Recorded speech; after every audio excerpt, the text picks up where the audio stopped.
Robert Rumble here, author of Work Abroad in China, and welcome to The Author Cut, where we talk about what goes on behind the writing of the book. Now, Work Abroad China was not on my radar to write. I had spent some time in China teaching English and had come back to the States, gone to an author's convention for a book that I wrote while I was in China, and I met a gentleman that was very knowledgeable about internet marketing. And I wanted to know what he knew. So I talked to him and we agreed on a price, how to get it all done. And he says, okay, first thing I want you to do is give me a list of things you like, things you've done that you can write about. Okay. So the following week I contacted him and said, okay, here's what I've got written down. I've been a hiking guide for several years. He says, no. Okay, which is the one I really wanted to write about.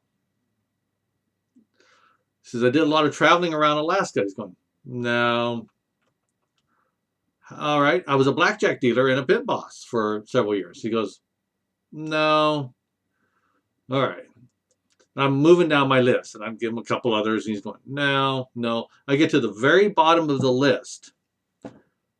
I was a ESL teacher in China for several years. He goes, that just don't see a market in that. It's fine if you know Chinese, but I don't see that happening. I don't know Chinese. And there was this long, pregnant pause. He says, there's your book. And I'm thinking, okay, it's the last thing on my list. Okay. So that's what I wrote about. My experiences about working in China as an ESL teacher, and some of the travels I did, and what to expect when you go to China to teach English. I created it. I put it into an ebook. Then I put together a website where you get a little more in-depth information. I cover some of the things that I forgot to put in the ebook, like security. And you can also get the book through the website. The book can also be found on Amazon. So if you are interested in knowing a little bit about teaching English in a foreign country, pick up the book. Next time we're going to talk about why I wrote the chapters the way I did, and we're going to talk about chapter 1. Thank you for your time.